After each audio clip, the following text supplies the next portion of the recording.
నమస్తే నేను Priya welcome to lucky news. AP రాష్ట్ర ద్రోహి చంద్రబాబు పోలవరం భ్రష్టు పట్టించింది బాబు. స్కీమ్ల పేరుతో భారీ స్కామ్లకు పాల్పడింది చంద్రబాబే. రాజమండ్రిలో నాపై చేసిన అభియోగాలలో ఒక్కటైనా నిరూపిస్తే రాజకీయాల నుండి తప్పుకుంటా అంటున్నారు మార్గాని భరత్. రాజమండ్రిలో చేసిన అభివృద్ధిని చూసి మాట్లాడండి, నువ్వా లేదా నీ కొడుకు లోకేష్ నాతో పోటీ పడండి చూద్దాం. మీడియా సమావేశంలో చంద్రబాబుపై నిప్పులు చెరిగిన రాజమండ్రి ఎంపీ భరత్.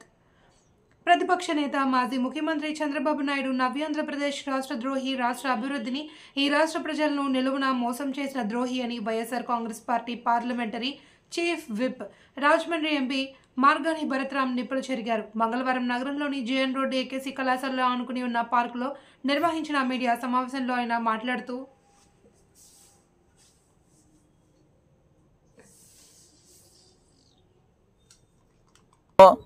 రైతు రుణమాఫీ చేస్తున్నాను అని రైతులు నమ్మించి అధికార పీఠం పైన కూర్చున్న వ్యక్తి చంద్రబాబు నాయుడు. ఇదే చంద్రబాబు నాయుడు గారు విభజించిన ఆంధ్రప్రదేశ్కి ఏమి న్యాయం చేశాడు అని నేను ఇవాళ సూటిగా ప్రశ్నిస్తా ఉన్నా.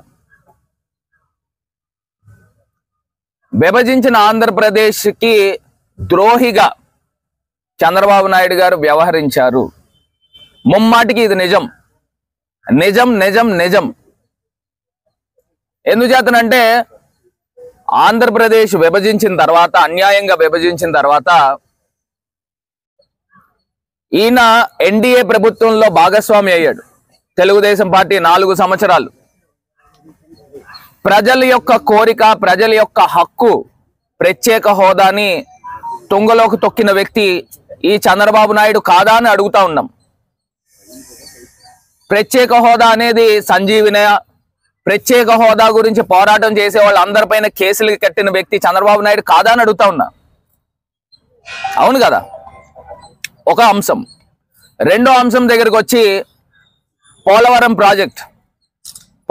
ప్రాజెక్ట్ గురించి ఎంత సర్వనాశనం చేయాలో అంత సర్వనాశనము చంద్రబాబు నాయుడు చేశాడు.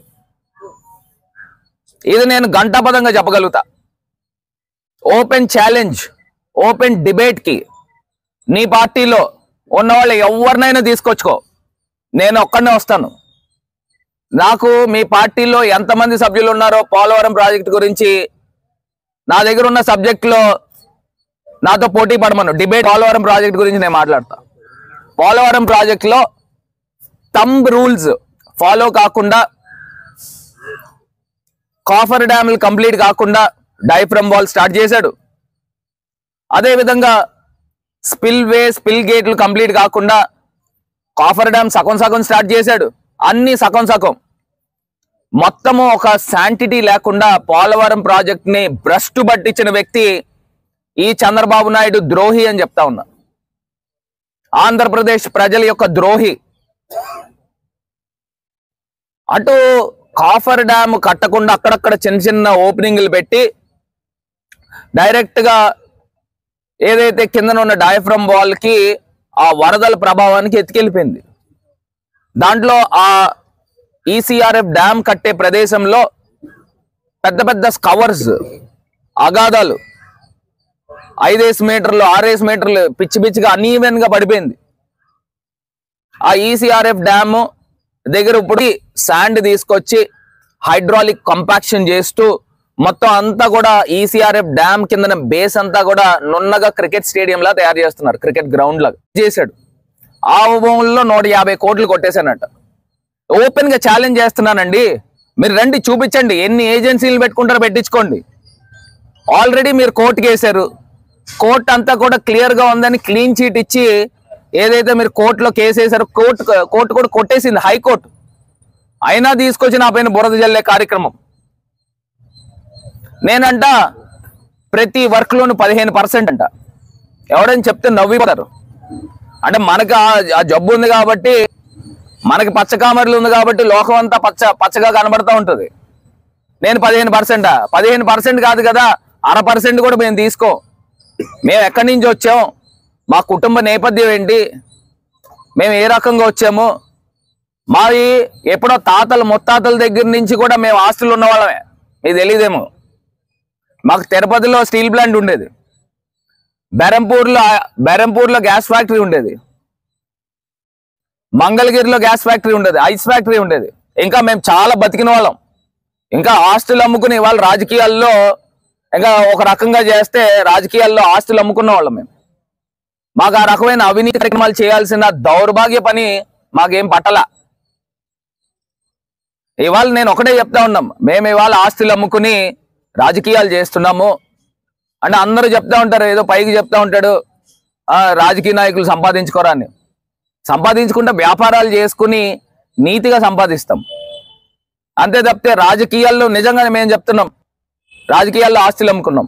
నేను కోరుకునేది ఒకటే కోరుకుంటున్నా, ఒక 30 సంవత్సరాల పాటు సుదీర్ఘంగా రాజకీయాలు ఒక క్లీన్ ఇమేజ్తో వెళ్ళాలి, ప్రజల యొక్క మనసులు గెలుచుకోవాలా, ప్రజల దగ్గర అభిమానం సంపాదించాలని ఒకే ఒక కాంక్షతో ఇవాళ ఫుల్ టైం పాలిటిక్స్ చేస్తూ ఉన్నాం.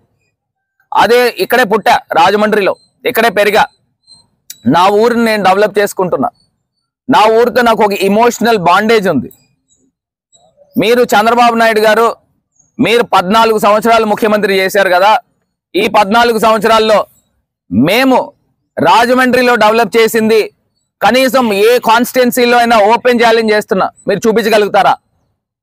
ఒక కాన్స్టిట్యున్సీ చూపించండి, నేను వస్తాను.